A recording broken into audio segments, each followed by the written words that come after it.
keep up the academic impact of the United Nations and editorship of the United Nations Chronicle magazine. He is a very great fan of Boston Global Forum and ARWS.net.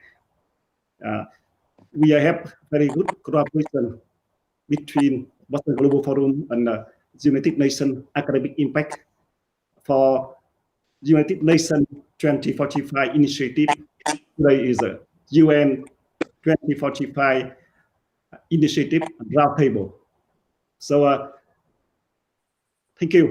We are honored to invite Ramu Damodaran to lead and host this event today, September 23, 2020. And thank you, Senator Kimberly Kitching and our friends. And Ramu Damodaran will introduce you more in his opening remark. Thank you so much. Now, please, Ramu.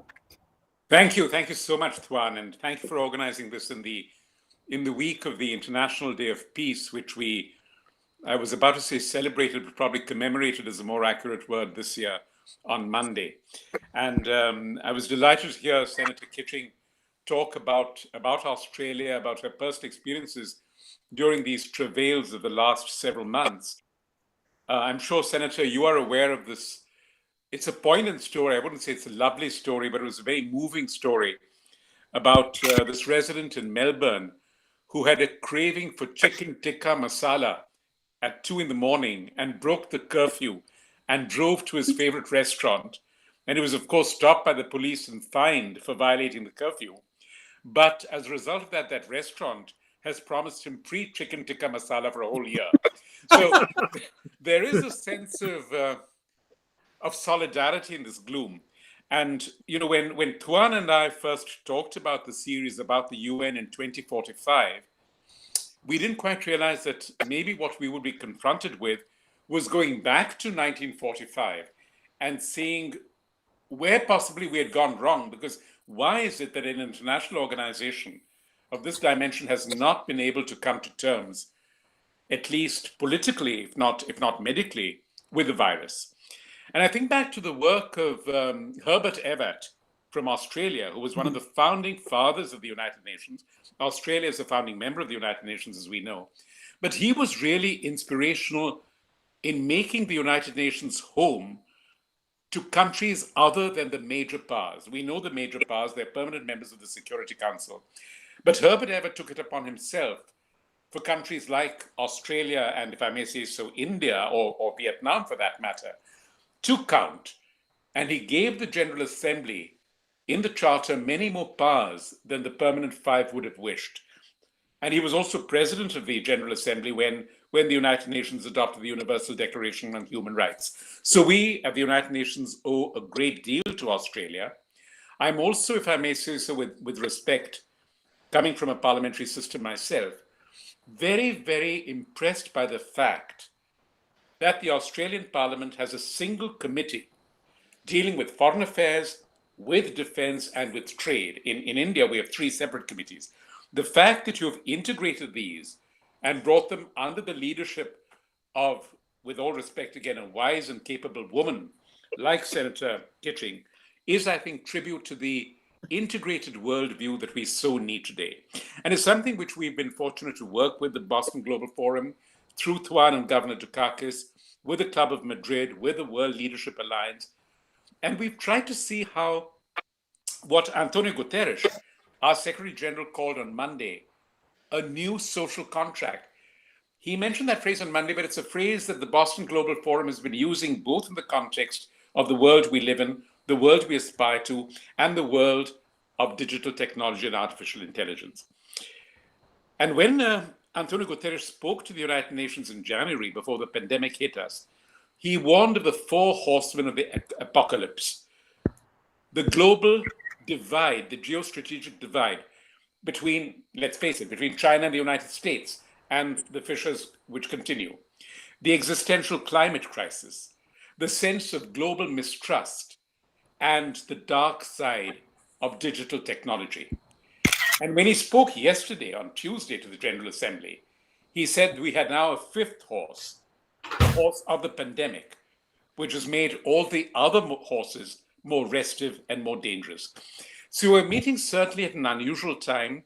I think there is some reassurance in the fact that when we look to the future, we have some anchors that we can depend upon.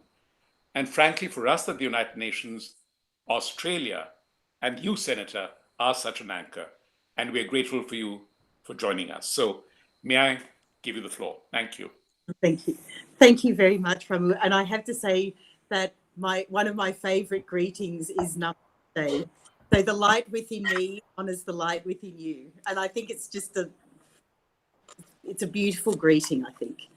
But could I thank you, and could I thank Tuan for organising this roundtable discussion, and my co-panelists, Mark and Derek, and I thank you, and I'm very interested in hearing from you and what you have to say.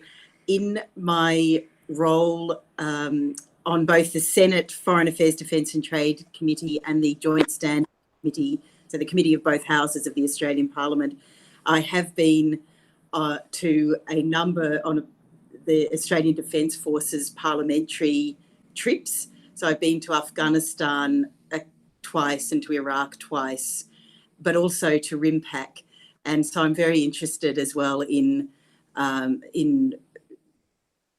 defence matters and obviously in how as a last resort, how that works. And of course, I was very grateful to the United States for their hosting us on the USS Carl Vinson, and I've also been on the USS Ronald Reagan. So, I'm very grateful for those experiences.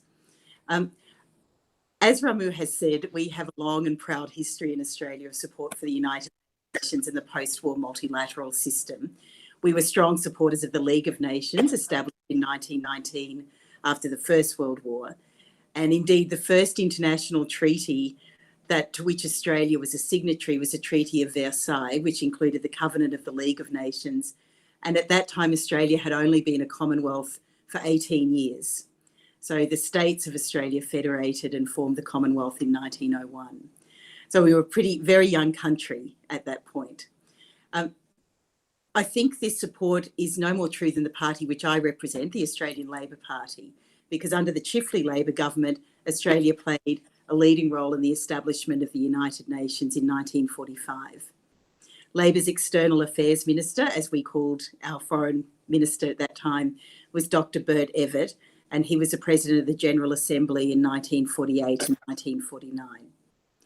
Under successive Labor governments, we've promoted three vital pillars of Australian foreign policy: support for the Western Alliance, and in particular, our alliance with the United States; engagement with the countries of our region, most obviously China and Indonesia, but also with Japan, and also there are, I think, an increasing closeness with India; and support for the United Nations multilateral system. Both main parties of government in Australia are strong supporters of the rule of law and the global world order. Australia has served as a non-permanent member of the United Nations Security Council 5 times, most recently from 2013 to 14 on the initiative of the previous Rudd Labor government. Most recently, Australia served through the 2018-2020 term on the 47-member United Nations Human Rights Council.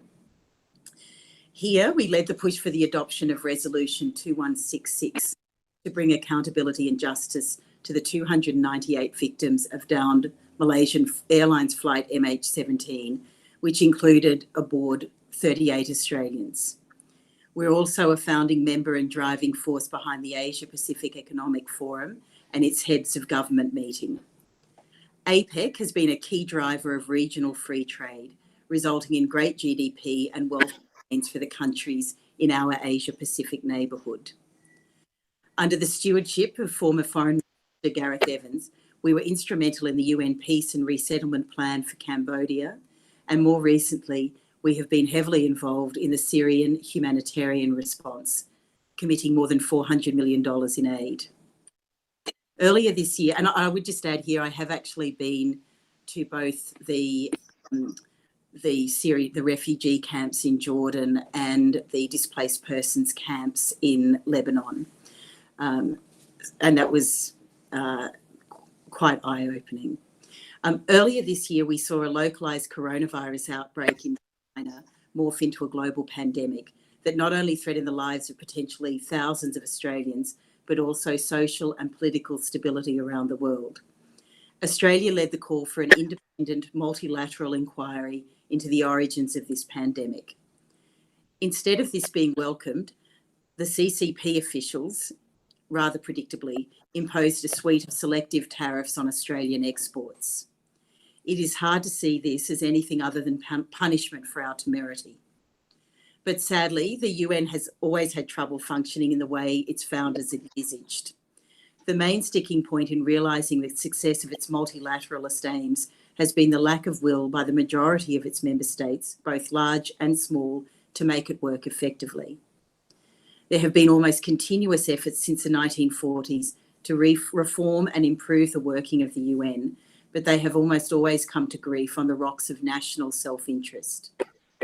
It is very easy to be critical or dismissive of the UN as an institution, but the fundamental problem, I believe, has never been the UN itself and its ideals, but rather it's always been its member states, or perhaps particular member states.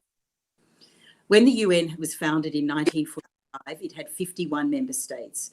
Today, it has 193 member states. The majority belong to a loose alliance of African, Middle Eastern, Asian, Pacific, and Latin American states, broadly characterised as non-aligned.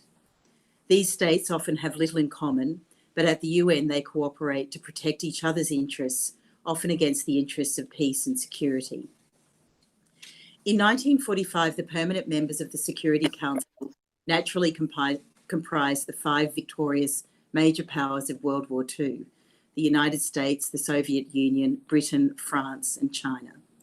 It was envisaged that the Council would serve as a kind of executive committee of the UN, acting to defend peace and prevent aggression around the world. The onset of the Cold War and the competition between communism and Western liberal democracy rendered the Council ineffective for most of the next 40 years, with the US and the USSR both having the power to veto Security Council resolutions. The same problem persists today, with Russia and China forming an anti-Western bloc on the Council. The permanent members of the Council no longer reflect the real state of the world. 4 of them are culturally European, with only China coming from outside the European cultural sphere. Britain and France perhaps no longer hold major power status, but both still retain great cultural power. Today, a new Security Council may have as its permanent members the United States, China, India, Russia, Japan, and the European Union. All attempts to change the composition of the Council in recent years have been thwarted by the self-interest of the existing members. The Security Council also includes 10 non-permanent members elected by the General Assembly for 2-year terms. Naturally, the states elected tend to reflect the composition of the Assembly, with the majority coming from the non-aligned bloc. The irony of critiquing the structural problems of the United Nations at a UN event is not lost on me. However, I do feel it is important that we recognise these deficiencies if we are to begin to address their change. I also understand I'm talking to an audience that is well aware of what the challenges are, and many of you spend countless hours trying to remedy them. However, it should be obvious that none of these reforms are possible unless there is strong leadership and cooperation at the global level, which is also needed. As I noted, such leadership has been weak to non-existent in recent years, and I don't think that's the fault of anyone in particular. I think it's, because self-interest has been put to the forefront. It's not coincidental that a range of countries, from Poland to Cambodia, Turkey to the Philippines, have slid back towards authoritarian government, trade protectionism, populist nationalism, and a disregard for human rights. They have taken their lead from what they have seen at the level of the great powers. They do think these things because they know they can get away with them. If this retrograde trend is to be halted and reversed, leadership must come from the democratic countries, from the democratic powers, which means in the first place the United States, but also by countries within the European Union, from Japan, from Britain. Much of the UN's work is done by its specialised agencies: the Food and Agriculture Organisation, the International Civil Aviation Organisation, the International Telecommunications Union, and the World Meteorological Organisation, for example, all do an excellent job without being politicised or controversial. The same, however, cannot be said of the United Nations Educational, Scientific and Cultural Organisation, which has been turned into a forum for anti-Western and anti-Israel propaganda under the influence of the non-aligned bloc and some of the staff that have been appointed to run the organisation. This trend prompted the United States to cease funding the UNESCO in 2011 under the administration of President Obama. Japan, Britain and Brazil have also withheld funding to UNESCO at various times. It is also very disturbing that UNRWA, the United Nations Relief and Works Agency for Palestine refugees in the Near East, has a school curriculum and supports school textbooks which mandate that children be trained for belligerence against Israel, to take up arms against Israel. The last thing children need to be taught is hate. And while the UN endorses this activity, it is allowing this to stand.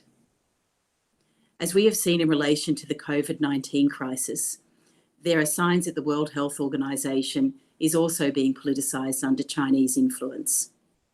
Even worse is the situation at the United Nations Human Rights Council. The 47 member states elected to the Council for 3-year terms are supposed to, I quote, uphold human rights standards. Those states which notoriously abuse human rights are regularly elected to the Council. As in the General Assembly, these members often collude to protect each other from censure.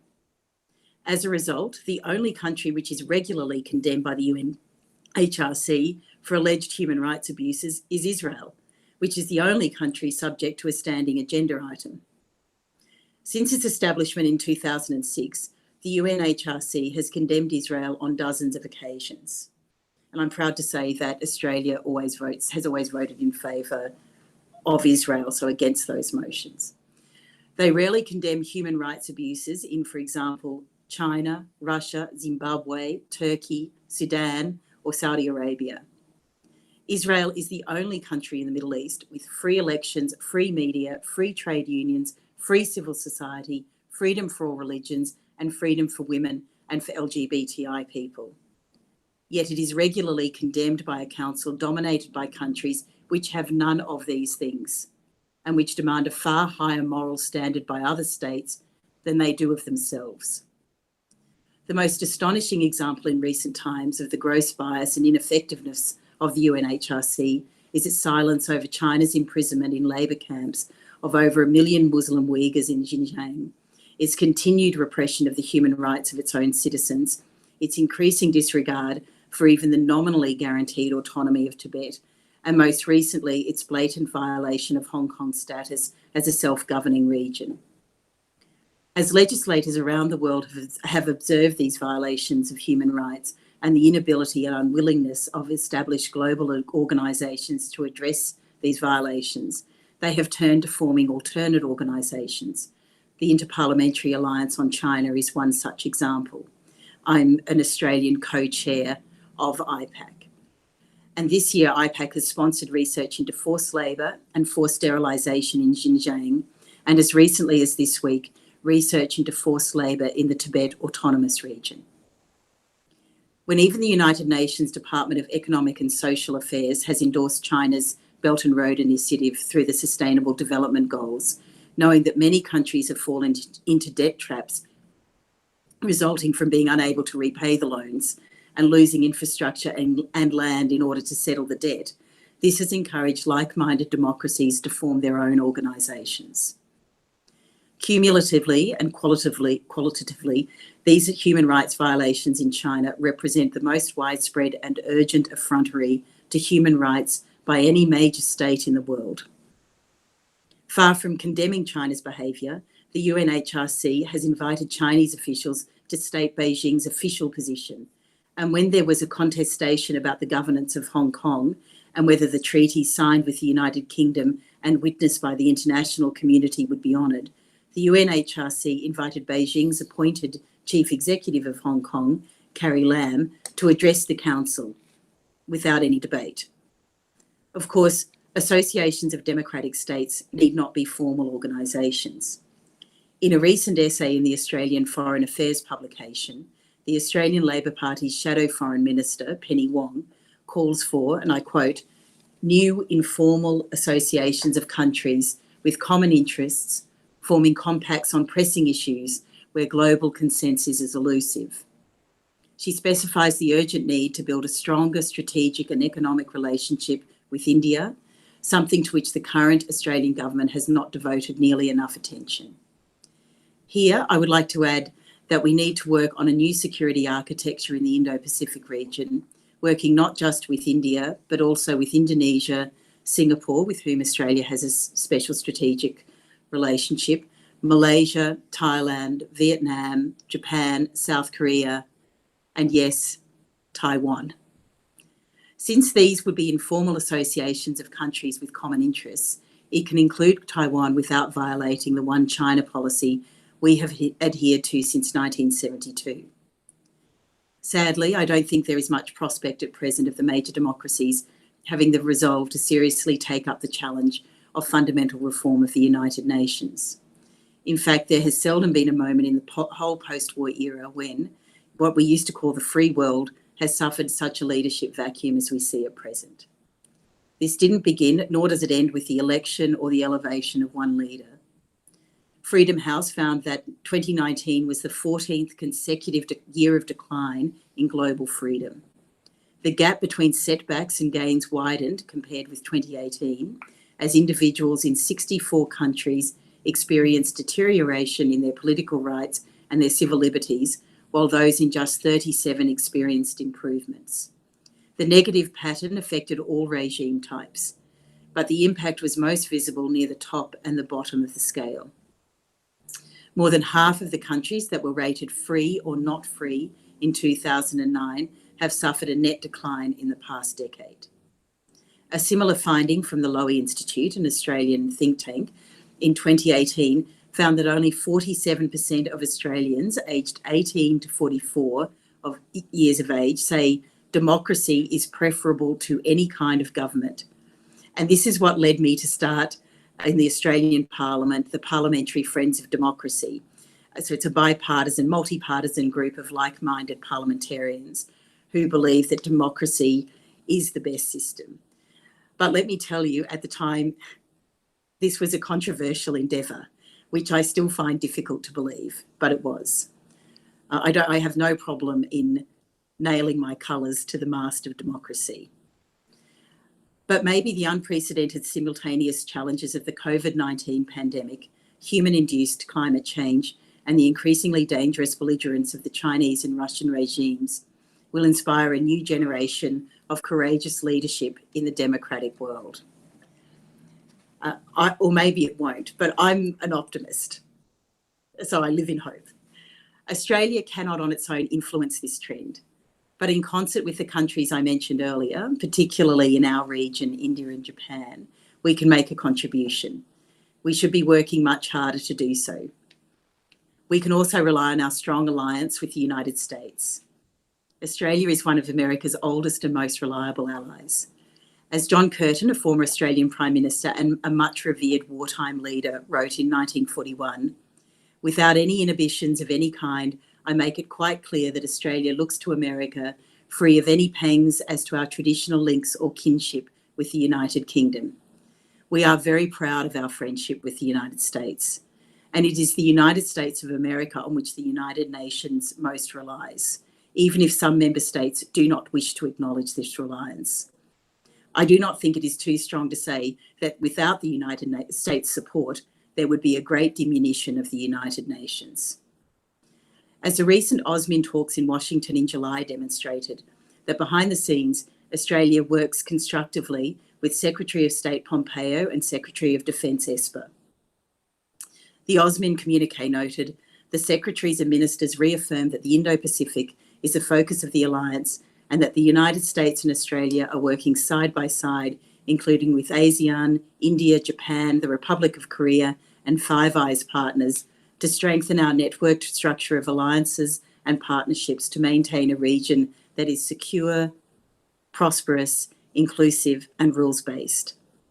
That will remain true, and perhaps even more so after next January. Not surprisingly, the focus of the AUSMIN talks was Beijing's recent behaviour, both domestically and internationally.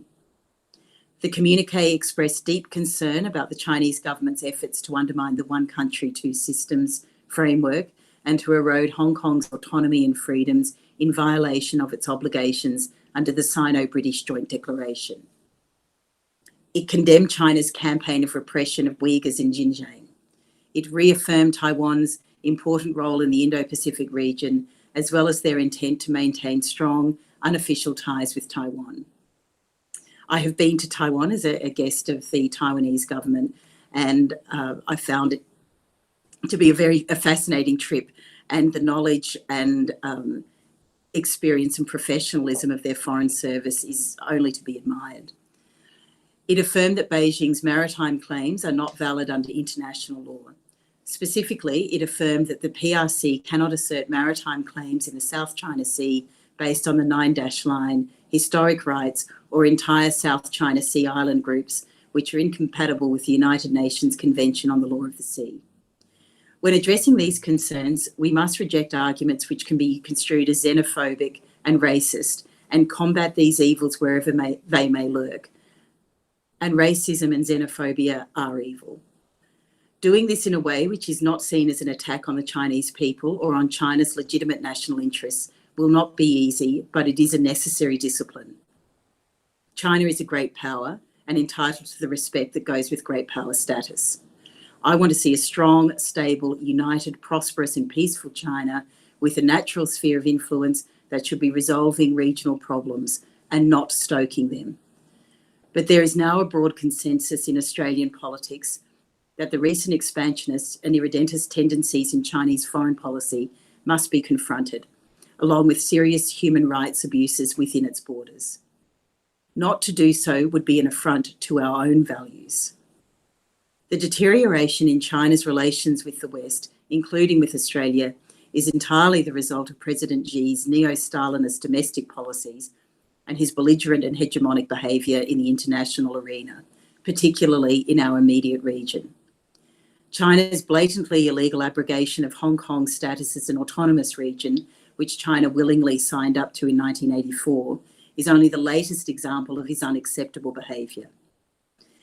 An expert in international law and a former Department of Foreign Affairs and Trade official, Malcolm Jorgensen, has noted that China's rhetorical deference to international law masks the more subversive consequence of its actions, redrawing the boundaries between law and politics in a way that overturns foundational parts of the global order from within.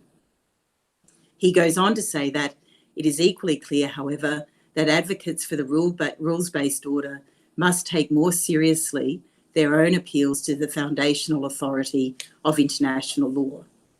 Seemingly legalistic challenges will ultimately transform into political challenges to a more secure and normatively desirable world.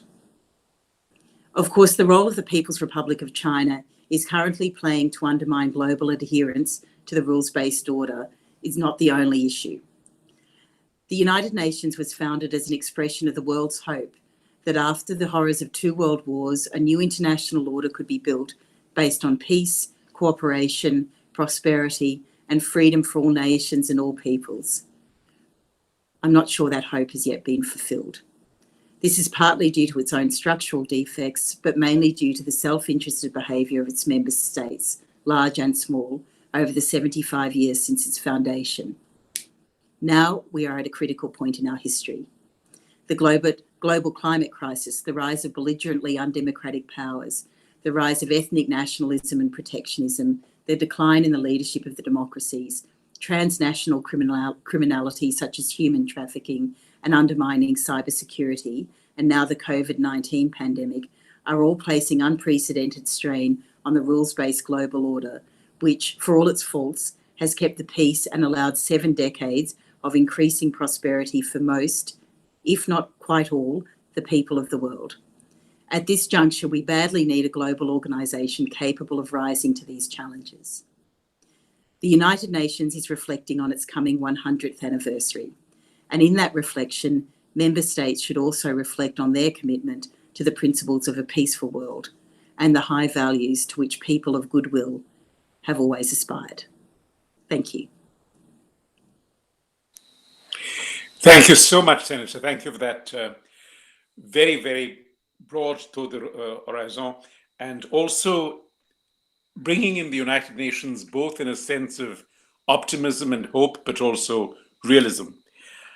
Tuan has been good enough to introduce Mark and Derek, our two discussants this evening or your morning. And even though they bring two distinct areas of expertise, Mark in the sense of artificial intelligence and digital policy, and Derek in the sense of national security at the National War College, I think a lot of what they have to say will inevitably overlap, structured by the thoughts that you, Senator, have shared.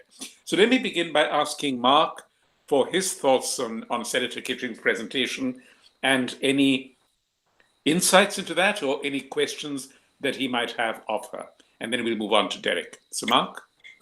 Thank you very much. And thank you, Senator, for speaking with us today. We were talking earlier before your speech about a friend of both of ours, Justice Michael Kirby, who served on the High Court of Australia. I got to know Justice Kirby because of the efforts at the OECD to create an international framework for privacy protection. And I know that this was one of his many areas of interest in the human rights field. And I raise this with you in part because as we talk about, China's growing influence, I think one of the concerns of the democratic nations is about frankly, a surveillance model that gives the state an extraordinary amount of control and limits freedoms not only through the traditional mechanisms, let's say, of police authority, but through new technological mechanisms, tracking people where they go, monitoring their cell phone communications, even assigning a score, the so-called social credit score, to determine the alliance of their activities with the interests of the national government. And I think you fairly say we should be a little bit careful here, not necessarily to single out China, because of course other countries could do this as well. But at least at the current moment in which we live, China does seem to be on the forefront of this effort to extend this model of surveillance. So I was wondering if perhaps you could say a few words on this topic, if you see this growing surveillance infrastructure as a risk to democratic nations, and what steps perhaps countries or the United Nations might take in response, recognizing, of course, that all countries have committed to the Universal Declaration of Human Rights, including Article 12, which explicitly protects the privacy and dignity of the individual. Thank you. I'll start with something that came out. It was sort of a global group of investigative journalists were given access to the Zhenhua database around the world. It was exfiltrated out of China. It's from a company called Zhenhua, who it appears are competing for work either with the Ministry of State Security or perhaps with the PLA. And it's an overseas key individual database. And it gives people a score. So it is looking at publicly available, not necessarily open source, because they would have had to have gone into the Facebook, for example, Facebook coding in order to get some of the data. But I am on that. And I obviously didn't agree to have my data, or family members or, listed on a database that is essentially going to, either the MSS or the PLA. So I think that there is a serious privacy issue with, it's not just limited to Chinese citizens. So it appears that there are many private companies within China who are competing for work, and they're competing to show the MSS or the PLA gaps in their offensive information and intelligence gathering. And so they created this database to prove, look what we can get for you on people. So there's a couple of million people. They weren't able to exfiltrate all of the data, but and some of it I think was lost along the way, but they certainly were able to reconstruct hundreds of thousands of individuals' records around the world. So I think that's deeply concerning. I think in terms of surveillance of Chinese citizens within China, that we're very aware that any research or any software that is developed here, we in Australia we have a significant number of researchers who come from China, and there was quite a seminal report done by the Australian Strategic Policy Institute called Making Honey. Hang on one second, I'll get the Picking Flowers, Making Honey. And what ASPI did was they went to open source data and found that there were a few thousand PLA agents in Australia, not necessarily. So we obviously have a lot of overseas students here. It's the nature of our region, and we've always encouraged students from the region to come here to do tertiary study, for example, so at our universities. And we have a lot of Chinese students here, and what they were doing was, in fact, they were PLA agents and taking data and taking research that was being done, taking that back to China. So this is a significant problem, and one of the committees of the Australian Parliament is now doing an inquiry into the talent recruitment programs that have been operating here unbeknownst really to academic institutions for some time. And obviously it's not just the dual use technology, but it's also the research into technology that may be used in a way we would never, ever condone its usage. So surveillance technology, which, there was a fear that some of that is being used in Xinjiang. Now, the thought that an ethno-religious minority, which is essentially being, sterilised out of existence effectively, is maybe surveilled from technology that, is partly developed here perhaps in conjunction with Chinese researchers who are here at academic institution, is utter anathema. And I think there is an agreement across the aisle in the Australian Parliament that this should not happen. So we will be, so there is an inquiry underway, and that will be, and we have put in place legislative protection. So, for example, the Foreign Interference Transparency Scheme. So if you have any ability to have any influence and you are a foreign entity, so the Confucius Institutes, you must declare yourself on the FITS. What was interesting on the Foreign Interference Transparency Scheme, which is run by our Attorney General's Department. What was interesting, though, was that, of course, it was countries with good rule of law that actually declared themselves. So there was a think tank from Japan, which is based in Sydney. They declared themselves. Obviously, the United States, some of the think tanks that operate here, they all declared themselves. I think there's been a notice issued to the University of Sydney's Confucius Institute to declare themselves, because none of those institutes have to put themselves on the register. So And the last thing you want to do, I think, is create a scheme and then for it to be a toothless tiger.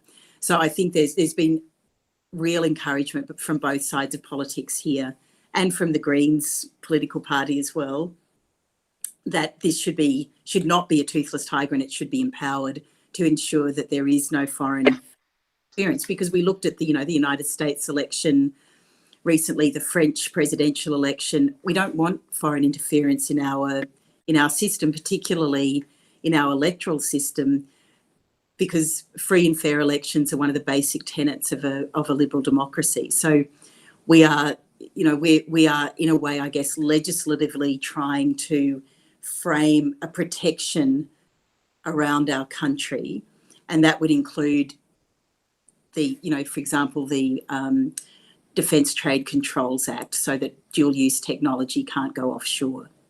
But the United States has something very similar, and you've certainly been active in pursuing people who have taken technology offshore. So we do look at your systems in terms of what we are doing. Certainly the parliamentarians do here. Does that answer your question? Yeah, no, it's very good. It's actually encouraging to hear some of the actions that your government is taking. If I could ask a related question on the foreign policy front, not directly tied to technology, but I did notice the work you're doing on the Magnitsky-like acts. And, another person I have a great regard for, the former world chess champion Garry Kasparov, has been a great advocate. And I read an interview with him recently. He said that this is particularly important at this moment when classical economic sanctions really aren't very effective. The leadership can typically avoid the cost of a sanction, and oftentimes it falls unfairly on the people are truly not the targets. So in this respect, it seems to me that the Magnitsky Act approach is a more targeted way to impose sanctions. And I was just curious if you could say more about your work in Australia on that issue. What happened was I saw Bill Browder, who was employed Sergei Magnitsky, on being interviewed on 7:30, a current affairs report here on our public broadcaster. And I was very interested in that. And so from there, it was a matter of reaching out to Bill and, certainly researching. I had the Parliamentary Library, which is a great resource parliamentarians have to do some research on it. And I actually wanted it to be part of the Australian Labor Party's platform going into last year's election. But I think it wasn't as well known as it is now amongst parliamentarians. So we've had an inquiry at the Joint Standing Committee, and it was a matter, I think anyone who deals with politicians knows that sometimes one has to get the witnesses that appeal to some of the more holding out politicians, if I can put it that way.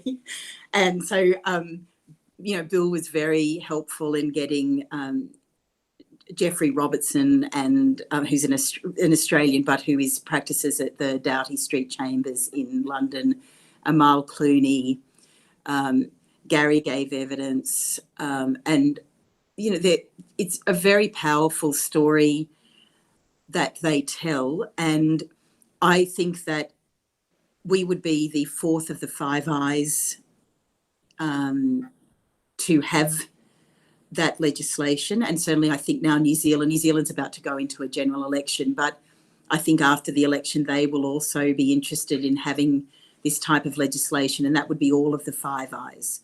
And I think the power of that is that obviously there is already intelligence sharing, but if you're a human rights violator somewhere and you want to take your ill-gotten gains, or you've engaged in large-scale corruption, if you're rejected from all of the places where you're trying to sort of hide assets and where there is a good rule of law, and you keep on having doors closed in your face, then eventually perhaps those activities become, less attractive.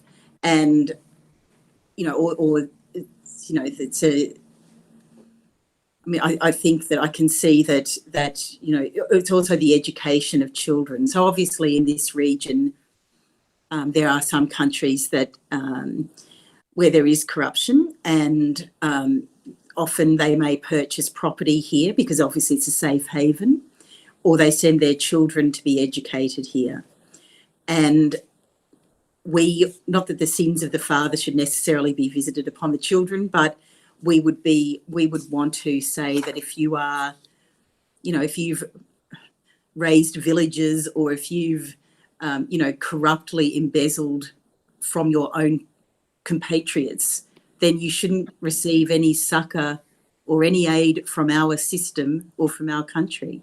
So I think it is very targeted.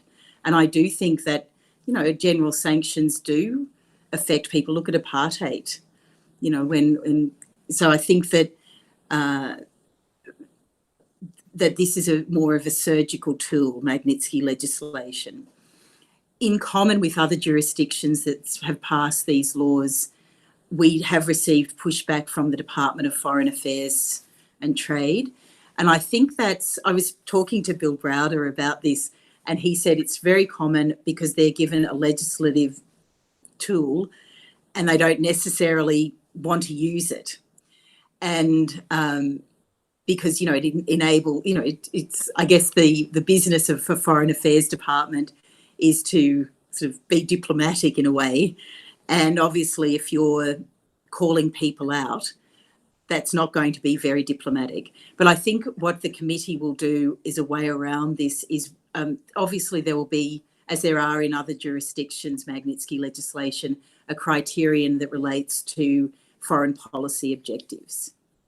So we would have some near neighbours, for example, whom we would want to ensure their stability, and that may be a balancing factor, even though we know that that government may have been involved in corruption. So these are these are finely balanced objectives, I think. But I think in order to be a responsible global citizen, one must sometimes use every tool that is available to you. And I think that if you can, rather than, I think it's better to actually identify individuals rather than have general sanctions. Right. Thank you, Senator, and thank you, Mark. Let me turn to Derek May. Can I just add, Remy, Sorry, of course. The Joint Standing Committee's report on Magnitsky to come before the end of the calendar year, and and then from there would be legislation. And even though I'm in the Labor Party, I often quote Ronald Reagan, because I have a private senator's bill tabled on Magnitsky legislation, but I'm aware that President Reagan said there is no limit to what a man can achieve if he doesn't mind who gets the credit. And I don't really mind who gets the credit. I just think we need the legislation. Thank you for that. Thank you, Senator. Derek, your own insights. Thanks. Great thoughts, and I appreciate your comments very much. And I was sort of struck. I've had the pleasure to work with Australian military, both in Afghanistan and some U.S. commands in Hawaii, and I always marvel because your country always sends the best and the brightest, and always fantastic. And so appreciate that. The other thing I was thinking as you're talking, we appreciate you. And we love the Marines who are up in Darwin. We love them. Yeah. It's, again, it's one of those ideas I remember hearing about probably 10 years ago, and it seemed quite far-fetched. But now I see it's been up and running for a few years now. The other thing, too, I would say Australia's infiltrated our entertainment system. And so on Netflix, there's quite a popular show, Instant Hotel. And so we've gotten the inside look into, small places like Humpty Doo and other places. So it's very nice. And the last sort of thing I'll say, too, on that is I've often heard, as it relates to the United States and the United Kingdom, we're two people separated by a common language. I've never heard that with Australia, and sort of hearing your comments, and I've had limited interaction with some academics from Australia and of course military. James Cook University. I mean, I learned more about Uyghurs in Xinjiang from Anna Hayes, who's done some wonderful work in that area, and so appreciate all that. I was sort of thinking, right? It's tough to, on the one hand, 75 years UN system, looking out 25 more, and so very broad sort of venue to think about this, and then with the opening comments.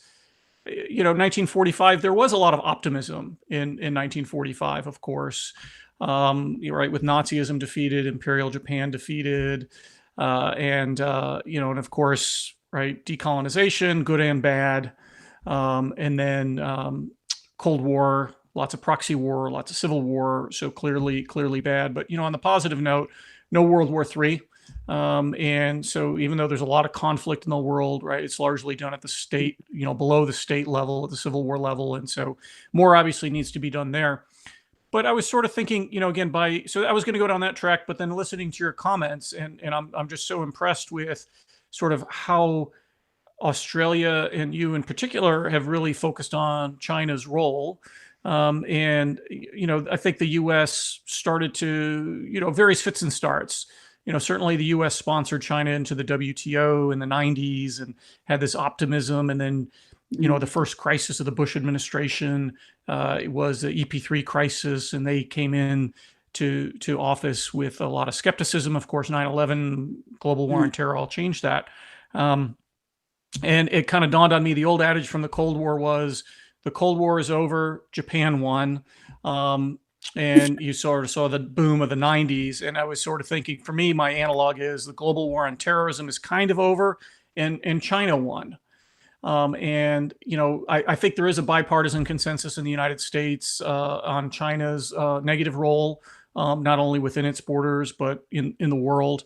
And so I see that continuing, whether it's a Trump 2 or a Biden 1. And again, sort of rooted in Secretary Hillary Clinton's pivot to the Pacific idea from about 2012. But so I'm curious, what lessons could Australia teach the world about China? You've pulled some of those out already in terms of how you're dealing with the Registry of Foreign Agents, or however you characterized it, highlighting Confucius Institute. You talked a bit about Belt and Road, but again, I think, and I apologize for not knowing your politics well enough, but you're clearly more articulate and outspoken and direct on the China question that I've seen American politicians be. And it's in your country's in a similar position in terms of being a very large trading partner. And when we look at, we look at some of the largest problems the world faces: climate change, pandemic disease. China has to be a partner. But you look at some of the negative sides as it relates to human rights abuses, repression, territorial expansion, and so on. What lessons can Australia sort of offer the world in terms of how to deal with Chinese foreign policy? Well, I think President Xi has been different, perhaps, from his predecessors. He's certainly led a more aggressive, more assertive China. So I think we have you have to deal with that administration slightly differently. I think that I don't think we want a disaggregated world, where there's two different trading systems or blocks. I don't think that would be useful, because in fact, in some ways, one of the reasons I think perhaps the Cold War lasted as long as it did was because they weren't integrated trading systems. There were separate blocks. And I don't think that is helpful.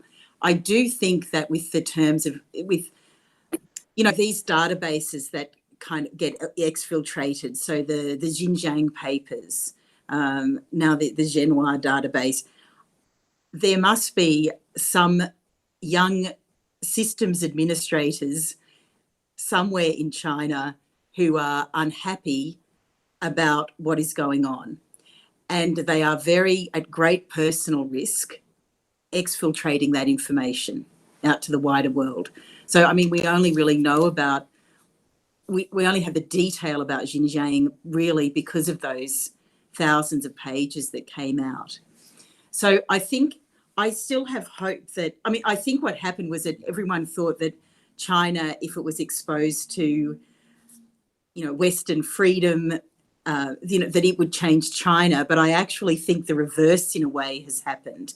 And I think that is a shame, but I think that, they're a sovereign country, and I think we have to stand up to what we find, principles or ways of governing that we could never countenance. And I think what we have learned here in Australia, that you can't, no pun intended, but one cannot kowtow.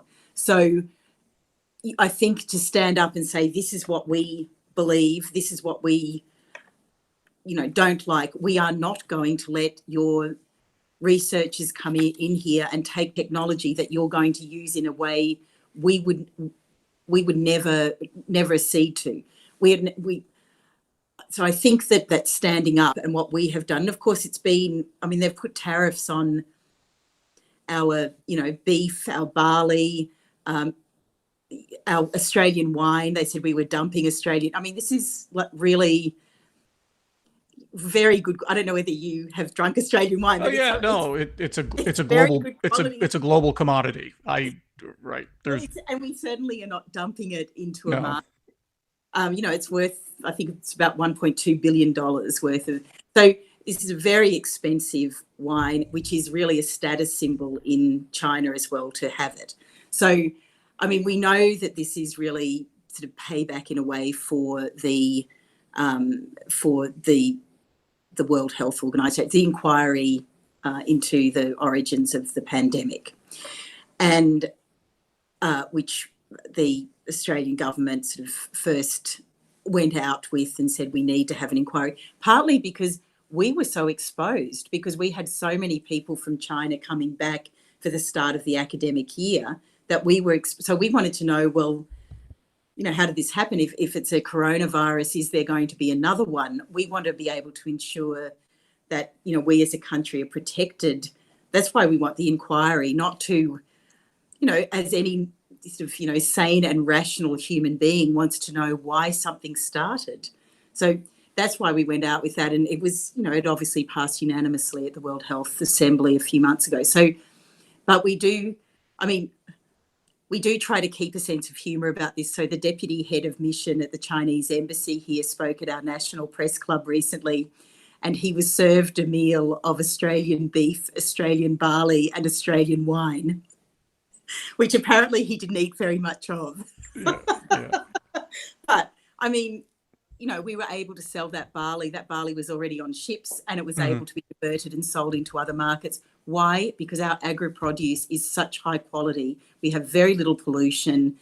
Anything that's grown here is of very, very high quality, and it's it's something that we think that they can put the tariffs on, but eventually they'll want to come back, because our Wagyu beef, for example, which sells sometimes for hundreds of dollars a kilogram, is it's a status symbol in China. So we know that at some point they'll come back. We also have, really high quality iron ore. And in fact, in some ways, our trading relationship with China has never been better. So we don't think that they would be able to replace the iron ore, which is now hit north of $100 US a tonne. So it's in our budget papers on the table of assumptions at about $55 a tonne. So now we're getting double back in. So it's really very healthy trading commodity for us. But we don't think that they will be able, such good quality, but also reliable sources from, probably the best source is Brazil. And Brazil has obviously been very badly affected by coronavirus, but also by the mine explosion last year.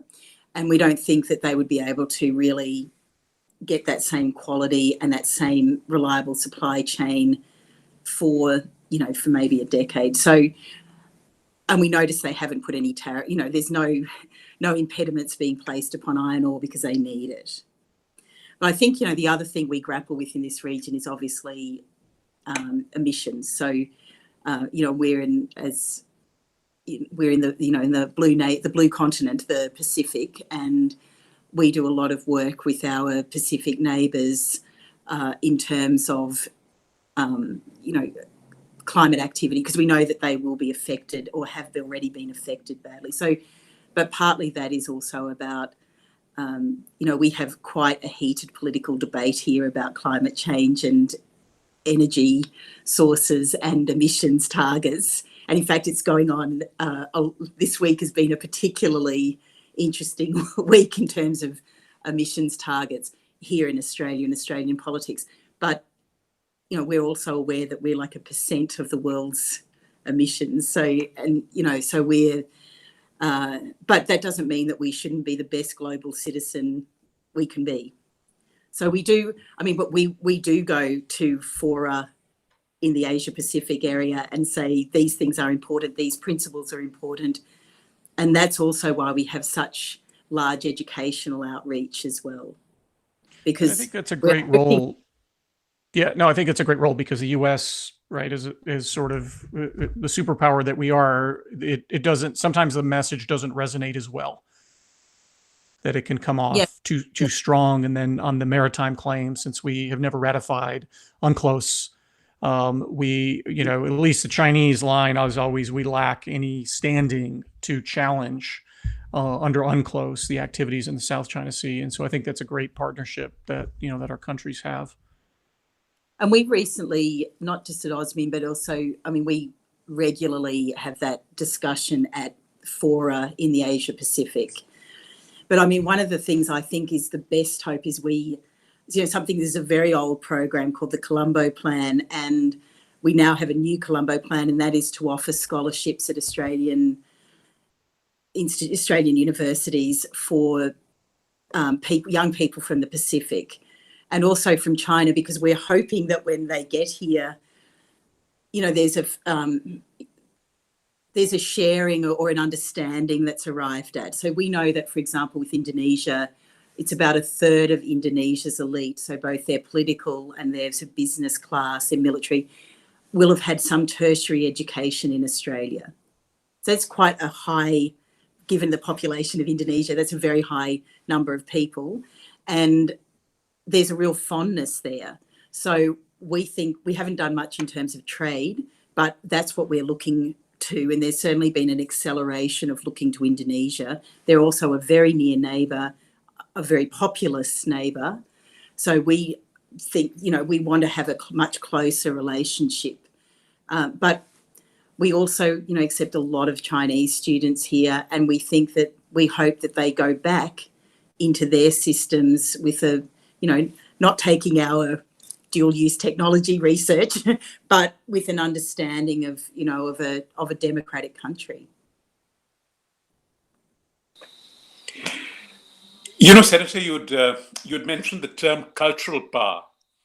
Yes. And I wondered if you could reflect on what I personally, in a sense also as an Indian, feel has been a great erosion of the cultural power that united countries like Australia, New Zealand, India, Britain, and the West Indies, which is cricket. Has that really completely vanished with the one-day matches and so on? Are we in a post-apocalyptic world on that?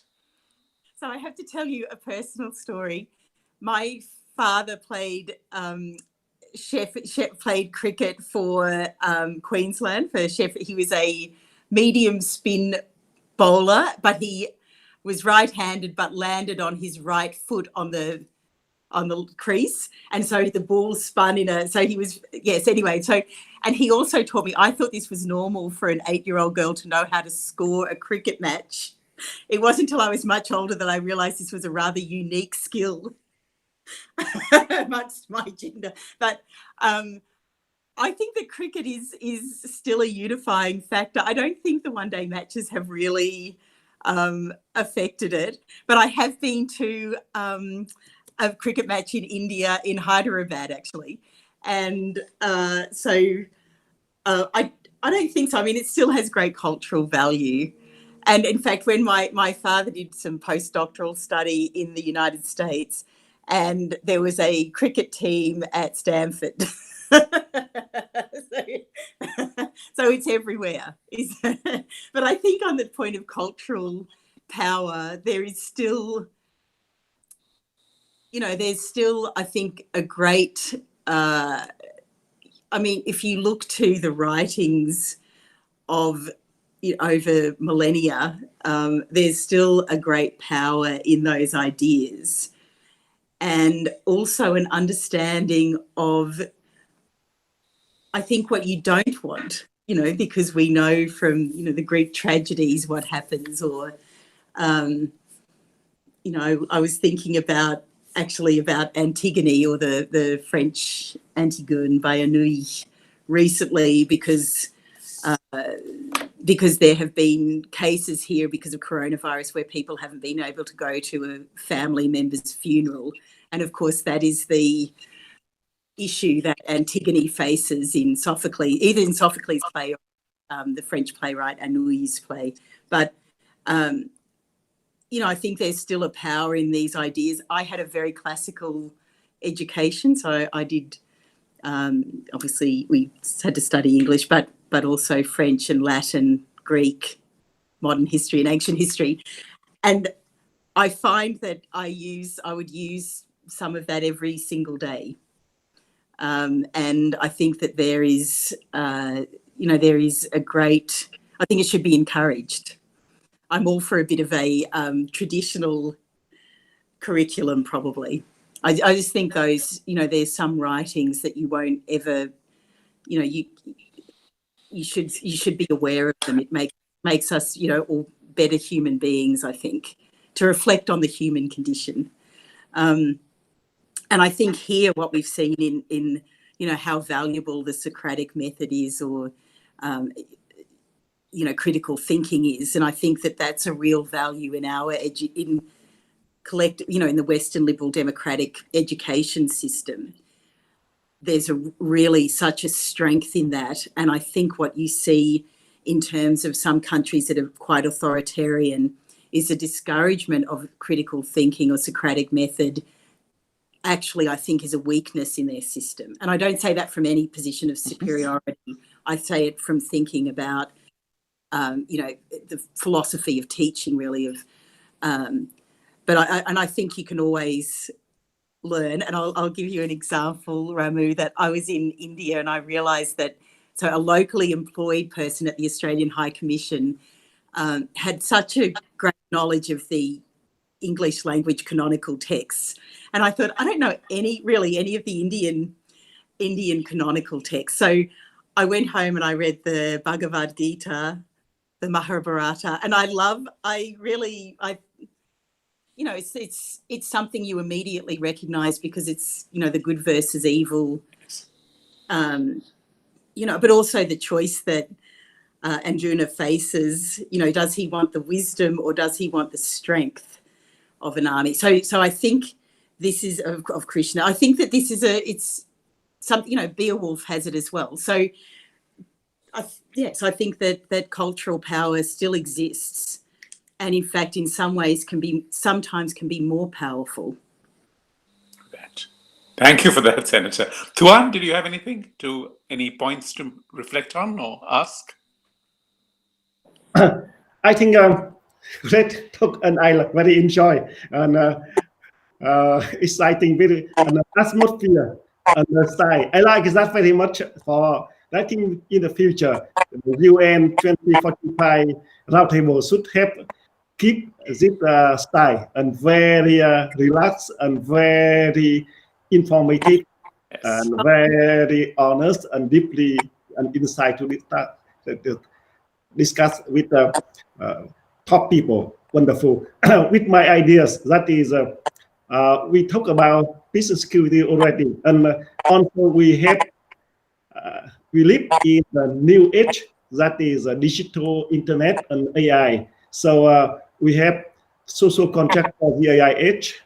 So now I think we can discuss how the social contract for the AI age can maintain support for peace and security for the future, because we talk about the standards, norms of democracy, and also the social contract for the AI age, not only for AI, but also for political, society, economies. So how we can use norms, standards.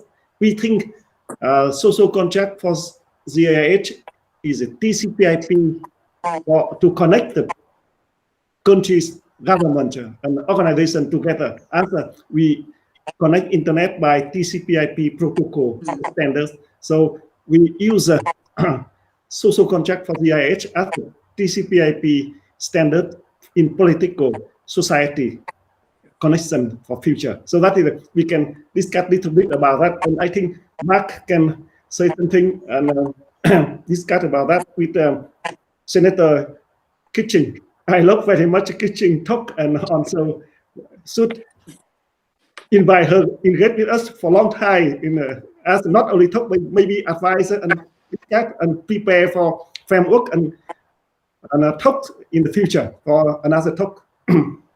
And why not in the future we can connect between political leaders as legislators, thinkers, and business leaders, try to engage and discuss. That is maybe in November or December we have that big talk about that. That's my ideas. You know, I'm not Jewish, but they have a lovely expression, you know, next year Jerusalem. And so I'm hoping that that at some point we're all going to be able to see each other in person. Yes, thank you. Yeah, wonderful. That would be. We will continue to stay and connect in person. Yes, very. I would love that. Yes. Yeah, it would be real. It would be lovely to meet all of you in person. Yes. Yes. Thank you. Yeah. I travel. So that idea of the social contract, Tuan Mark, would you like to reflect on that, or what its ingredients should be? Well, let me say just a few words and, fully credit the work that Tuan has done over the last several years with the Boston Global Forum and the Club de Madrid and all of the experts who've participated in the drafting of this document. I think it's a very timely statement. I think it's a very important statement. And I think it sets out a vision that responds to many of the challenges we face today. So one of our top priorities will be to begin to build support for the social contract for AI. It would be wonderful, Senator, if we could count you among our signatories. I would love to do that. That's great. Because as you know, when you set out a declaration, it's partly to build support. I think it's also to educate the public about the challenges we're facing, and at the same time to put out concrete solutions. And this document, the Social Contract for the Age of AI, is firmly grounded in a view that safeguards the dignity of the individual, recognizes the importance of democratic institutions, and I think captures the shared vision that this technology really needs to work for everyone. It needs to provide, benefits and enable sustainable growth and sustainable development. So I'm happy that Tuan gave me the introduction to make the presentation, but it's also a way, I think, to respond to some of the challenges that you noted at the outset. I think we need positive solutions. I think, particularly at this moment, we need some constructive steps that governments can take and businesses can take and individuals can take. And I think the social contract for AI is one of those constructive steps. I think that this is the next sort of battleground where you have authoritarian states wanting to actually make the internet something they can use as a tool of control, whereas we think of the internet as, an information source or a way to connect with people. So we're much more outward looking, I think, or much more, have divergent thinking about, around the internet, just discussing the internet for a moment. And then I think there are authoritarian regimes who are using it as a control mechanism. So, and I think in terms of artificial intelligence, that's probably another, that quantum computing, these I think are the next, they already are battlegrounds we're going to have to, to fight for. And I think that I have great faith in the ingenuity that is encouraged in a democracy rather than sort of a system that sort of teaches people perhaps, it doesn't encourage creativity. So I think that democracy does encourage creativity. I don't think authoritarian regimes do, because it's threatening to them. So yes, but I think that this is something that's already being grappled with. But I think also that China under President Xi has certainly put a lot of effort in and a lot of resourcing already into these spaces. So yeah, I think there's a bit of a challenge, but I think that Western democracies do it better. I think we always have. Well, we will take that as an endorsement Yes. of the social contract for AI. Derek, any thoughts on the social contract? Yeah, no, I don't. Right. Wonderful. So, Senator, any closing thoughts? Just that I think these discussions, these roundtables are really important. I know for me that I think until you're writing, perhaps you don't, I do a lot of reading, but I think it helps to hone thoughts and conclusions, and then to actually to interact with people, to test ideas is one of the joyous parts of my job. And I love it. So I think that, I also very much appreciate, I was elected on the Melbourne City Council, so a long time ago now, but there was someone on there and I thought we just did not agree very much on anything. But I realized one day, I thought, I actually don't mind that we don't agree. I actually like that you're so engaged. And I like people who are engaged, who care about society. And I think this roundtable has been an example of people who care, who actually want the world to be a better place. So, and I think that's only to be encouraged. I mean, this has been such a great forum, Tuan, and I really thank you for organising it. I thank Ramu for hosting, Mark and Derek for being on the round table as well. I hope that there are many more of these, because I think it's from people who are willing to reach out that we get a better world. So thank you.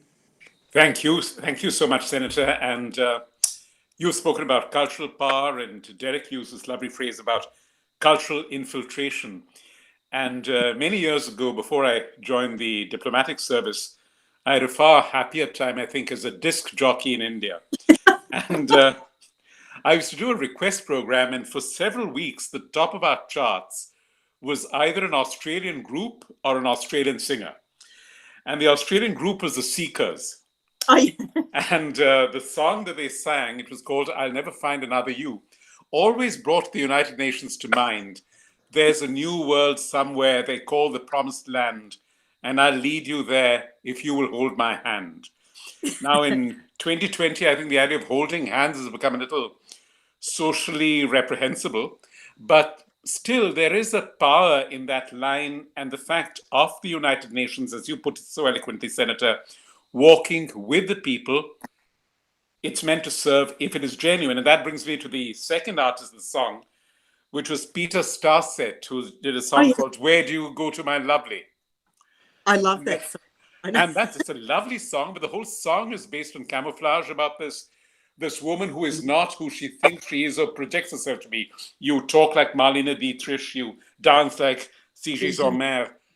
And so in some ways, I wonder whether we at the United Nations are guilty of that, of pretending to be that which we are not, always trying to talk like someone else, like some of our powerful members, rather than being the organization that you have spoken so eloquently about, and Derek and Mark and Tuan have joined in sharing as the refuge of hope for us in this dark and difficult time and far beyond. So thank you for your faith in us. Thank you for being realistic about that faith and not completely utopian in that dimension.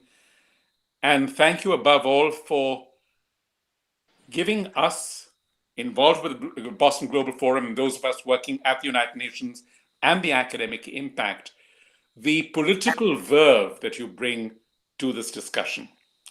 Thank you, Senator, and let me hand it over to Tuan for closing remarks. Thank you. Shukriya. Thank you so much, Ramu. Thank you. Thank you so much for the United Nations academic impact. And thank you so much for a great talk of Senator Kimberly Kitchen, and also my dear friend Mark Rutenberg and Derek Reverend. And we have great night and also great morning from Australia and also great night in the US. And today, Kimberly don't have to follow up. That is the last time, I think it's July 1st. Kimberly have to stay for very, very late, maybe 1 or 2 a.m. in Australia. And this time, that is in the morning. Yes. And thank you so much for all for great talk today. Great United Nations 2045 initiative roundtable today. And we will come back with next in October and November, and we try to meet you again. And love you so much. Thank you. Thank you so much, Ramu, my dear friend. Yes. Thank you so much, Juan. Thank you. Yeah, thank you. And it's really lovely to meet Mark and Derek as well, and Ramu. I've really loved it. Thank you so much. Thank you. No, thank you so much. Thank you, Derek. Thanks, Mark. And thank you, Tuan. Thank you, Senator. Thank you. Bye. Okay. Bye. Bye. Bye.